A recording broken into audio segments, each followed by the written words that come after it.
Hi, everyone. Welcome back to Lifestyle Unplugged with Monica and Lauren. We really hope you've had a chance to listen to the first episode of our conversation with Kevin Kelley. And we're excited to share the second part of that conversation today. We're just going to pick right up where we left off last week. So let's just jump right in.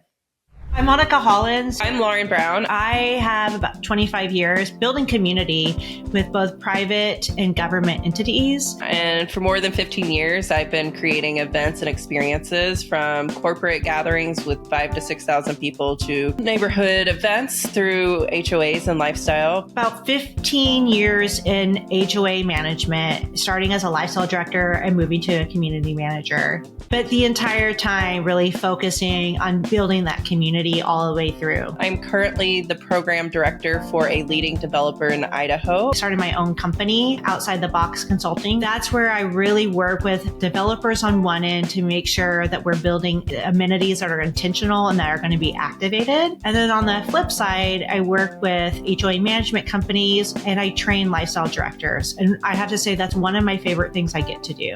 I really just truly believe that lifestyle is the heartbeat of a community, and I'm really excited that I get to do that day in and day out, and I'm excited to chat about it with you and all of our lifestyle friends.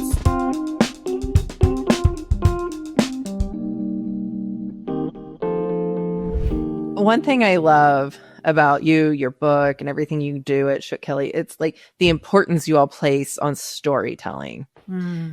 What is the best way for a new community to create their story, or an established community to maybe we're moving into a non-lifestyle community? How can we rewrite that story, or is it possible to how do we bring the stories in? Yeah, there's a couple, we use a lot of frameworks and frameworks are a way for us to generate breakthrough ideas. And sometimes one framework will get us a certain amount of distance, and then we have to bring in another framework. So I will give you a couple of different frameworks that we use as sparks. And some of them I already mentioned. I mean, the first one would be to really go, what is it your organization cares about? And to really get clear about that. Sometimes it's not an overt, literal idea. It takes a long time to go, what is it we really care about?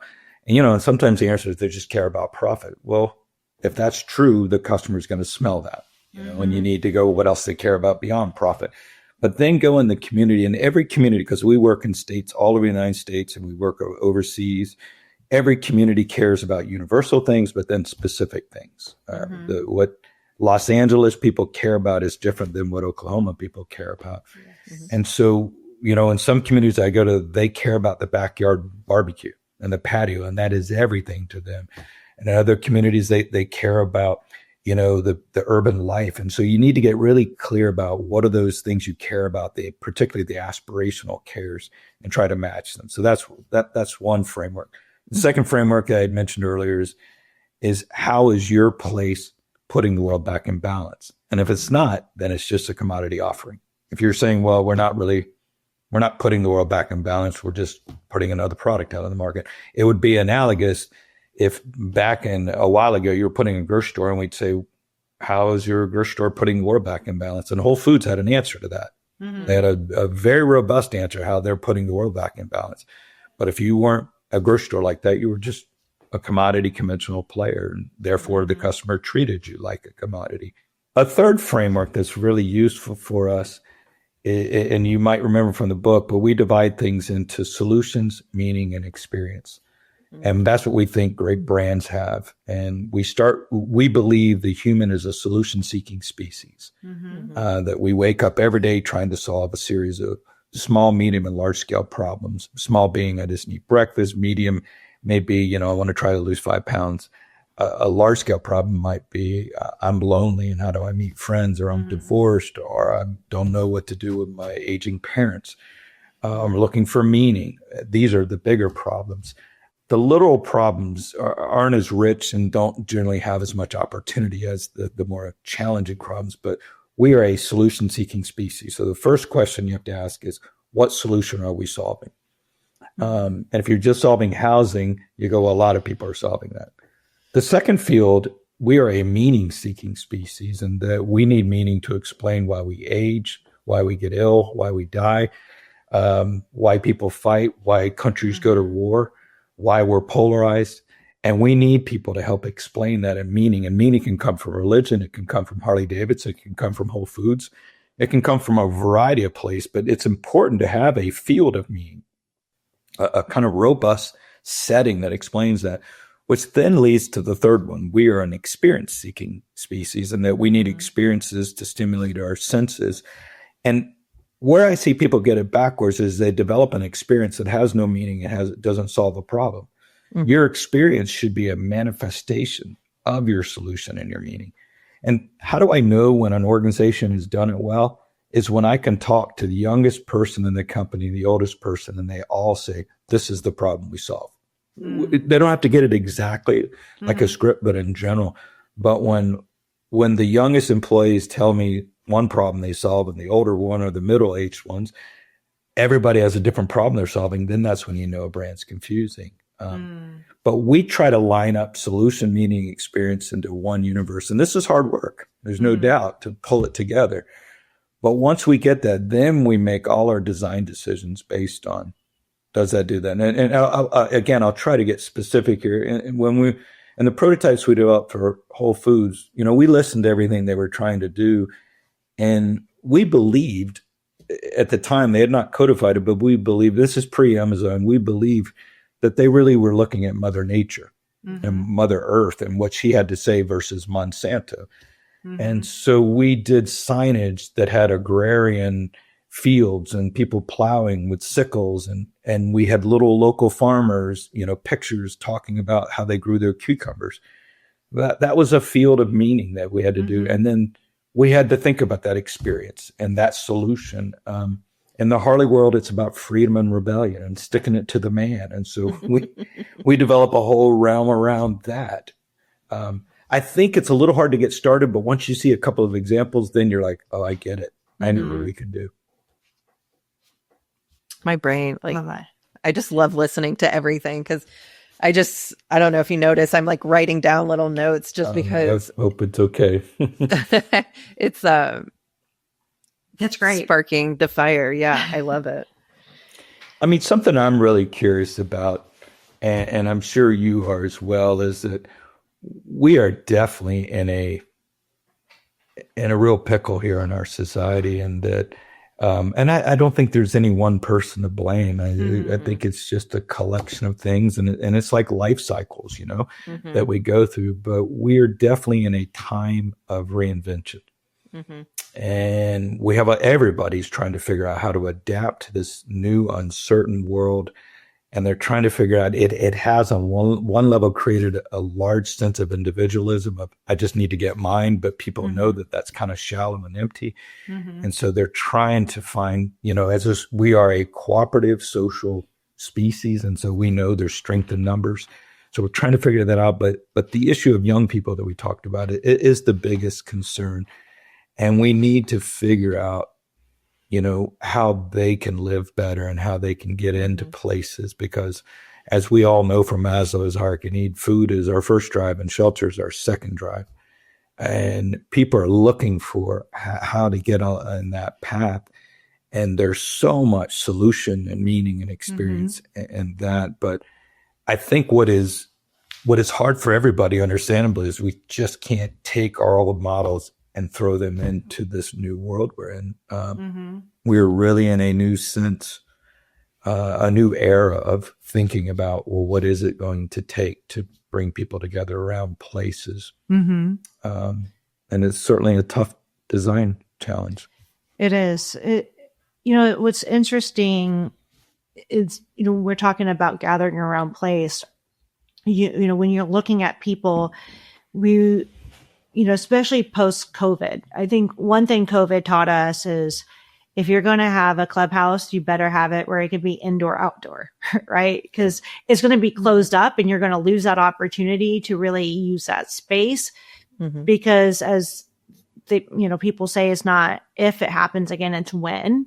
And so making sure that you have these places that can be flexible with whatever you want to do and during the times.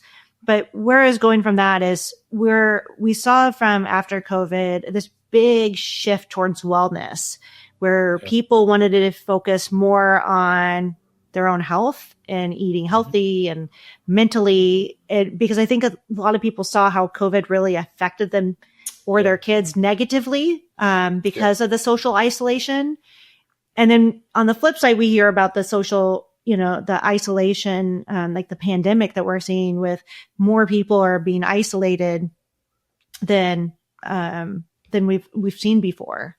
And so, creating these spaces that will actually bring people out, whether it's the nature trails that people enjoy, going on. I remember you talking about in your book, kind of off subject, but you're talking about if you get the call to go to the grocery store after you've been working for a long day and you get the call and they're like, hey, can you stop by the store? And you're like, that's the last place I want to go. I am just done for the day. But a walk is different, right? A walk is different. Right. And or a glass of wine. Or a glass of wine, right? At a cafe. It's like, sure, I'm up. Exactly. You will change your focus. And so I think what's really fascinating is just like what you've said this whole time is like, it's really recreating and sometimes pulling back things that were really popular at one time and pulling it into the future and into our communities that we are future building. And the other thing I'll say on that is another like a housing trend that I'm seeing to kind of address that 40, to kind of bring the age of that buyer down is creating, homes on smaller lots, but the experience has to be that much bigger. So building smaller homes and then making sure that the common area and the placemaking is there to kind of satisfy that need. Yeah, I think what's interesting is, as we go through eras and cycle through things, the fashion of the times is always changing. And I mentioned earlier about how life's out of balance, how I put it back in balance. As a species, we're just always course correcting. And we even do it through the clothing we wear, the colors we wear. I mean, right now there's just a massive trend of getting out of minimalist architecture and getting into more traditional nesting architecture. And that's no accident. I mean, it's affecting everything because these things are symbols for certain types of feelings. Right now, the symbol people are looking for is security and anchoring and traditions and rituals and values because it is what they're missing.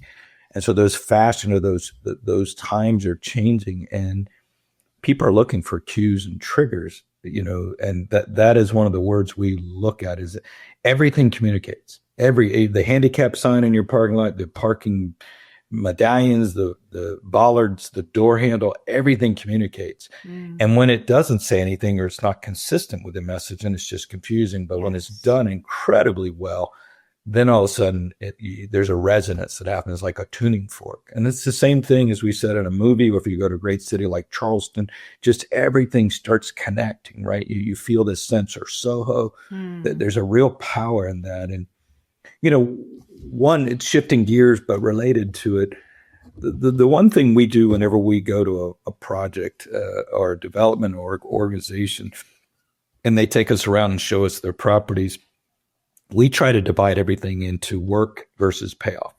And we define work, and we're talking about consumers. We define work as I have to expend effort. I have to get up off the couch, or I have to brush my hair. I have to get in the car. I have to socially cooperate with people. I have to navigate other humans. That's all work. It's all stuff. Now throw in weather and rain and snow, traffic. These things complicate things. And so we try to identify what are the things that require work. So going to a sales center require work, particularly if I'm up to negotiate with somebody. If somebody approaches me, wants to sell me, that is work after work, say, or on a weekend when they'd rather be golfing or watching the game. And so we look at the work and then we look at the payoff ratio. But what are we giving people? If we ask them to go through this trouble, what do we give them and where is that payoff going to be? And as we said earlier, the internet has had this great commoditizing effect saying you're not going to have to work. You just push a button. You don't have to lift a finger. You can watch your Netflix series and it'll be there. If you'll build an Amazon little box, you won't even have to open the front door. That's where we're heading on reducing that work. But for those not in that commodity game, we really need to increase the payoff dynamics. And, think about how much effort people will go through to see a Taylor Swift concert, right? They go through a tremendous amount of effort, or tremendous amount of effort to go on vacation during the holidays, right? And they'll deal with all kind of layovers. They'll eat bad food, expensive bad food, sleep in the airport to get a certain type of thing. And so those payoffs are really important. And we try to get very specific about what are the work factors and what are the payoff factors. Now, people that are really good at development do an excellent job at reducing those work factors and increasing those payoff factors. And we've all been to places where you're like, that was pretty amazing. I mentioned Rick Caruso in the Grove earlier.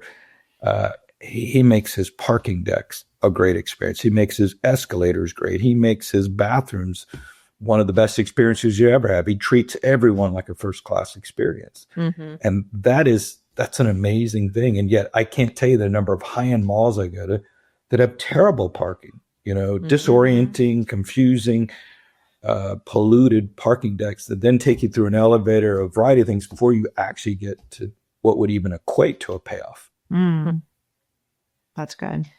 It always kind of makes my brain always goes back to when you talk about where we're going if we don't redirect. I think of the movie WALL-E. Yes. Yeah. And how it's like, none of us want that, but yet we keep going that direction.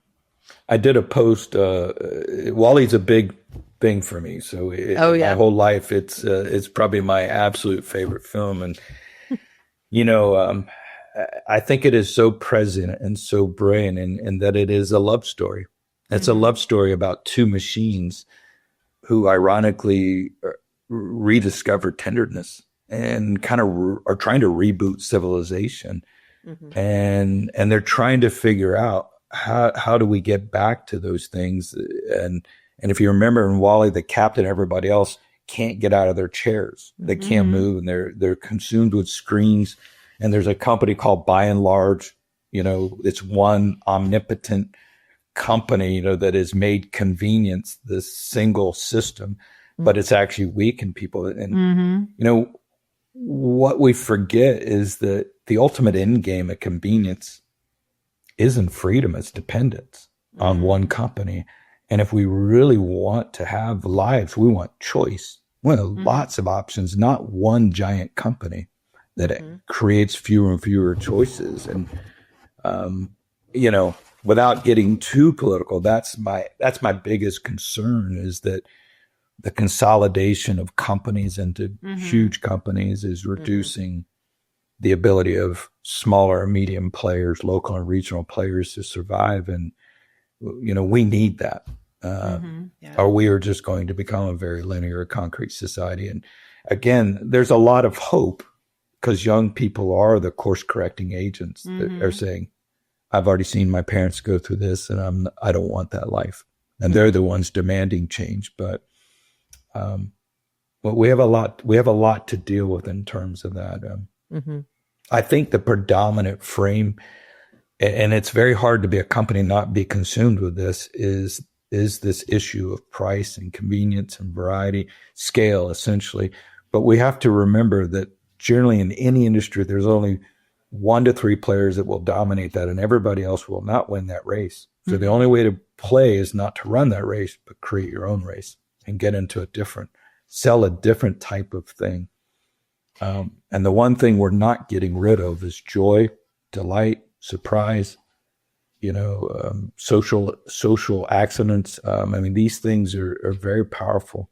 Most of the moments in your life, the greatest moments in your life happened in a place. And you remember that place. You remember where you got married and, all the different things. I won't go into those details, but we're never unplaced, except that when we're in front of the same screen every day, doom scrolling, then you're not really, the quality of place is not really enhancing your life. I look at my teenage nieces and nephews, and you talk about the course correcting generations and how hard it is to reach them on their phones because they don't want to be on them like mom and dad and aunts and uncles. And I have high hopes for the future. Oh, I do Me too. No, we blame young people, and it is the boomers that are, in bed, but doom scrolling and ordering everything on, because their life is less active, and young people are trying to figure out how to meet other people. And because it's a very important aspect of our humanity is being around other people, and learning how to be around other people. Socialization is not innate in us. It's something we have to practice. So you had said something about, the large entities kind of have that power of that presence. And I think that's what makes, a lot of communities so special, because it's not a copy and paste. That's what I always, whenever someone tells me, what should I do? I'm like, I don't know. I need to know more. Like, where is it? Like, who's your demographic? And I think that's what makes each community so special to the people who live there. If you really hone in on what surrounds that area that makes it special for the people who want to live there in the first place, number one. And then number two, how are you able to bring the outside community in to give them a taste without them having to go very far?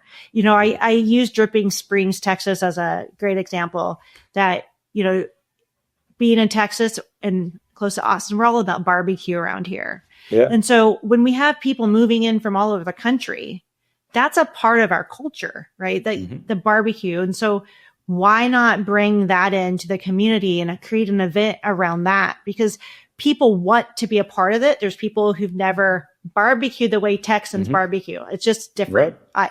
I haven't lived here all my life. I've learned a lot. And I wouldn't even say I barbecue now. I barbecued when I lived in Arizona. Traditions, right? Are really important. And exactly. That, if there's a crisis in our time right now, it's a crisis of meaning.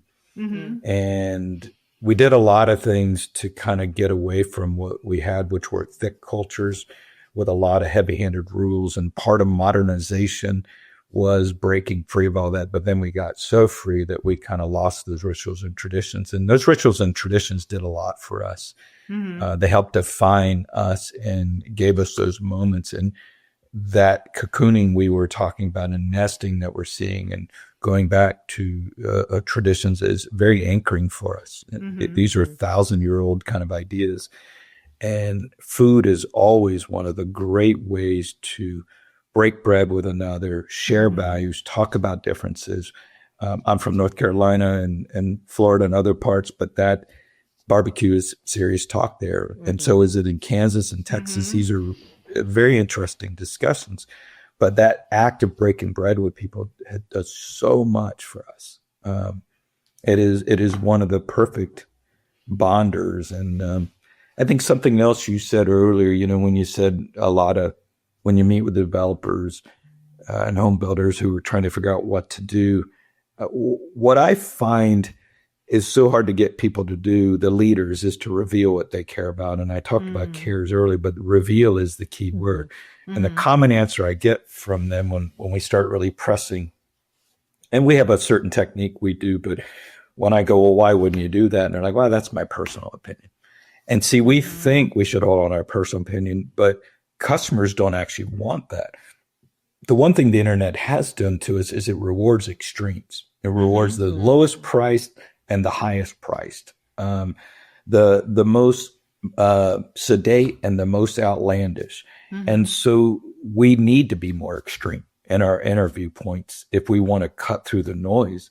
And so I really encourage my clients to reveal themselves. And in fact, what I tell them is that if we work on a project, we're not going to do our thesis. We're going to write your biography. And I want you to tell me what you care about.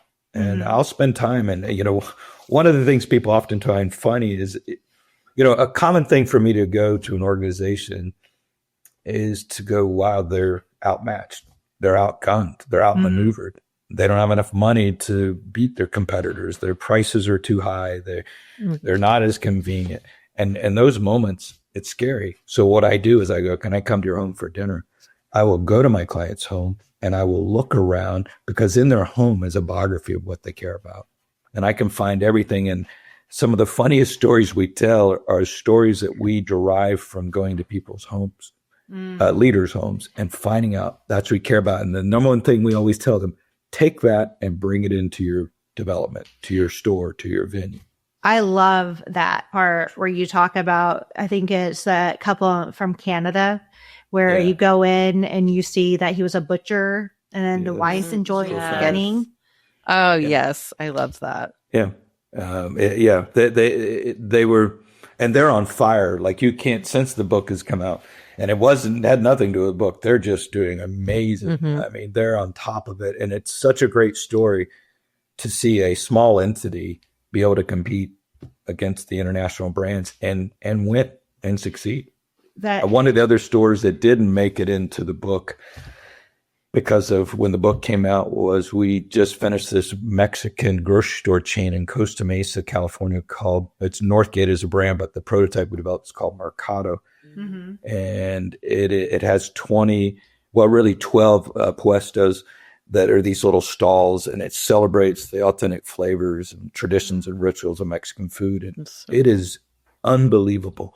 And, it makes a lot of money. It keeps the community happy. It's a phenomenon. And it really just tells you the power of place.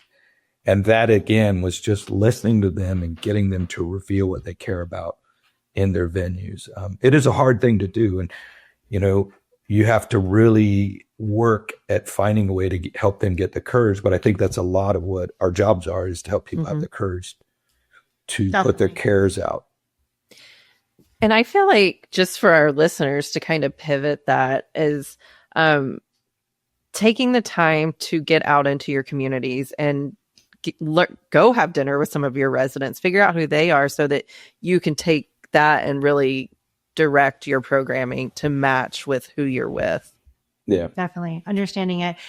But you've going on what you're saying, Lauren, and what you just said, Kevin, is when you go into a store, for example, it's more than just creating the experience, right? Like you can create amazing experience if you go in there and you walk around, you're like, oh, this is great. But if you have poor customer service, or if you are, charging prices that are just astronomical, that don't make sense, and you don't have that sense of ownership from your buyers, then you're not helping yourself. And where I look at that is when we look at HOAs, I always say you can't put lipstick on a pig. Like we can't come in and just create events and programming for you and make everyone happy. Like we're going to create connections, but in order for people to want to come, they have to be happy with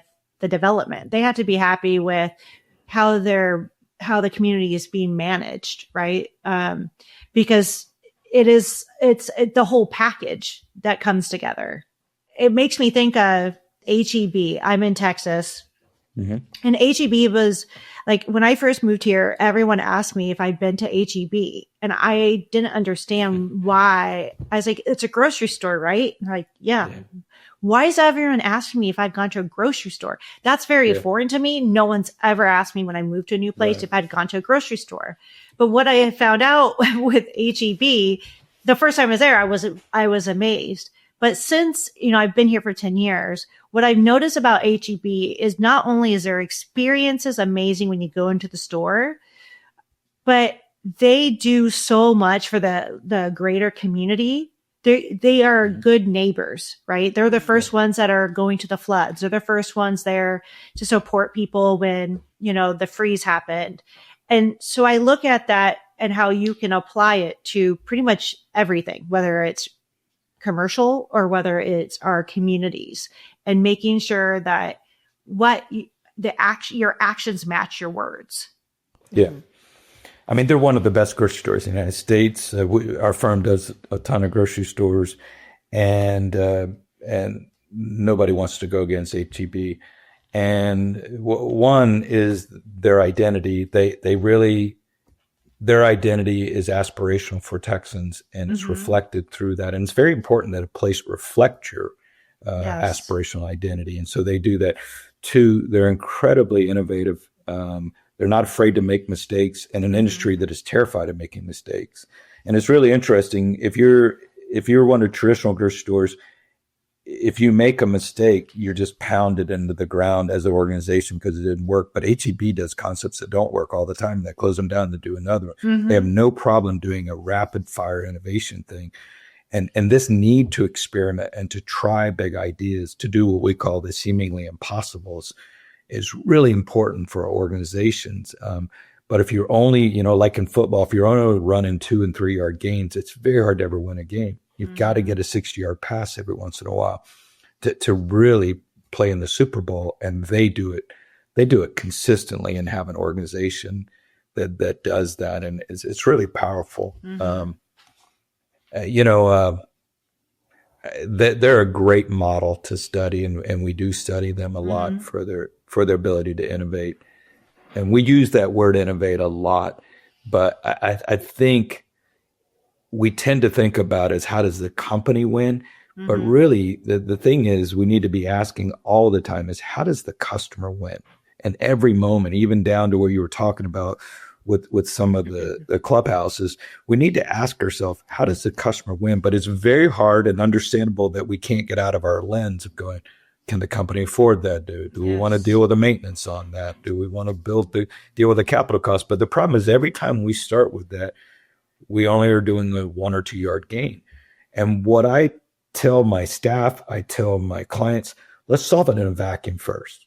It'd be like if we were doing a film and we said, well, the story I want to tell is about Mars. And we go, we can't do Mars. It's just too expensive. Don't do Mars, do Kansas. Mm-hmm. And we're like, well, I want to do Mars. We need to figure out that first, and then we'll figure out how to do it. And many filmmakers have done movies where they never show the planet, and they never even show the full rocket ship. They just show a piece of it. I saw something the other day that showed the history of how Titanic was made, and I had no idea, but it's little tiny slivers of a ship that look gigantic in a soundstage, and of course it's done that way, but you just wouldn't mm-hmm. think about it. What was the ocean was a bathtub, a hot tub essentially. And you're like, wow, mm-hmm. that's amazing. Mm-hmm. And so we need to figure out what is that incredible idea that would really help the customer win, because that is what the customer is really asking now. Mm-hmm. They kind of want it all. And this is what's frustrating, but the customer wants it convenient. They want it at a good price, but they also want you to stand for something, and they want you to have meaning, and they want you to be social. And so it's a tall order, but mm-hmm. that's the new thing. And they're not going to be loyal necessarily. They're like, well, I'll be as loyal to you as long as you keep adding value and meaning to my life. Exactly. And so the constant question we're always asking is, how does the customer win in our mm-hmm. place? And if we can't help them win, then we're like, well, we need to go back to the drawing board.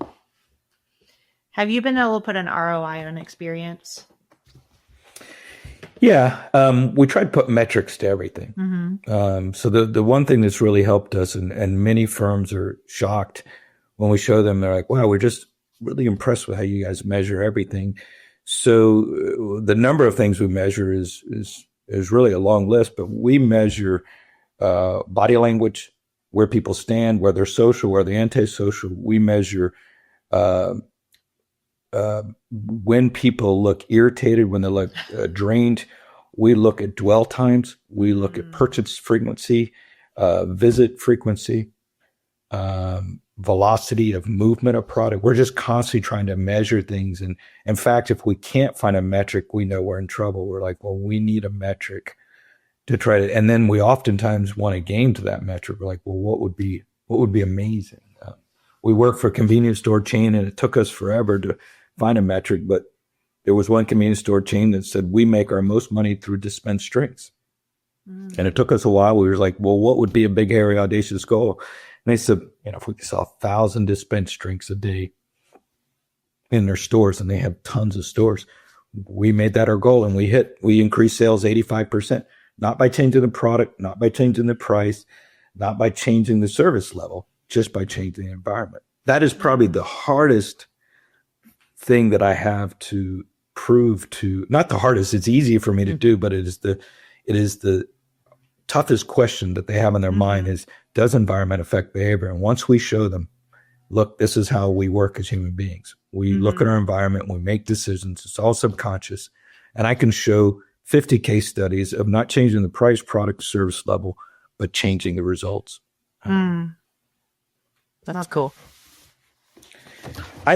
Something I'd suggest to you, and again, I don't work specifically in the industry you work in, but I think your audience, what would really be of value is to become experts at observing when those magic moments happen in your place. If there's anything I do with a lot of my executives, and even, I'll go to cities and countries I've never been in, and in one day I'll come back. I was in a company that's 200 years old. The executives are not 280 years old, but they were amazed at what we picked up in one day, and I think it's the art of learning how to see. They had not recognized how much yellow they used in their city. And we came back with photographs. We're like, you're painting your entire city hazard yellow because they were trying to deal with trucks and safety. And one, they were shocked at that, but then I showed them their competitor cities.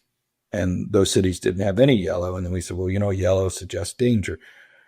Learning how to observe and see is very important. And I have to believe that there are moments where people naturally talk to each other and when they don't talk to each other. And there are moments where people naturally sit and hang out and moments that are not.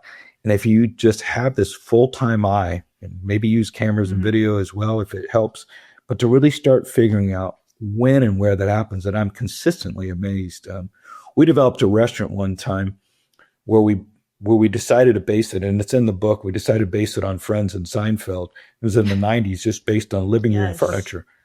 And we thought people would just take over a whole vignette. We were like, well, that'll be one group takes over the whole vignette. But they didn't. They took over the corners. And then all of a sudden we had 4 groups occupying each corner. Then that 4 group became one big group. And they became friends. And whenever we see people exchange numbers, that's when the magic moment. My staff will run them, say they exchange numbers. And the Harley Davidson stores we did a location where we created a window that could let you watch your bike being worked on or cleaned. And men are pretty tough at these places. And we saw this moment where men would be watching their bikes be cleaned, like watching your poodle get their hair cut at a pet store. And then we'd see them change numbers to go on a ride. And we thought, that's it. That's the moment. That's when you have social facilitation. So I would encourage your audience out there to go, where is life happening in those magical moments, and start collecting. You won't figure it out in one day. You'll figure it out over months. And if you build databases on that, then you can really start going, do you guys notice a trend here? Every time we do this, people tend to stand around this. And every time we don't, they tend not to be social or engaged with strangers. I love that. That is a sign. Whenever I see people exchanging phone numbers or planning to get their kids together, or setting a date to do something. Yes. Or if I overhear their kids talking to them, like, that was amazing, Dad. Because I heard that one of my first experiences planning events. That's what I heard. A couple or a daughter and her dad walking away, and she's like, "Dad, that was so much fun. That was amazing." I was like, "Yes, mission accomplished." Well, something you might remember from the book that I mentioned, and people are very surprised, is that we will sit out in front of a store or a development for days. And sometimes we'll bring lawn chairs and just sit out there, and younger self will say, "What are you looking for?" And we go, "We don't know yet. We're looking at shoes and socks, cars, but mostly we're looking, because we're trying to look for patterns, but mostly what we're looking for is body language." And so 90% of what we need, we get from body language, and we follow those people through the store. But the part that's most powerful is how people leave our venues. And it's very similar to how people leave a movie theater. When people walk out of a movie theater, if they're excited, then you're doing well. A director can measure the success of a movie based on a formal survey and not get much, but they can sit in the theater and look at the audience and go, did they laugh at that scene that I worked so hard to get people to laugh? Particularly when it's an uproarious laugh, or did they scream in that one scene, or did they cry in that one scene? Because that's everything you're doing. And you can adjust that, right? You can go, I could make that scene more sad or more happy or more, exciting.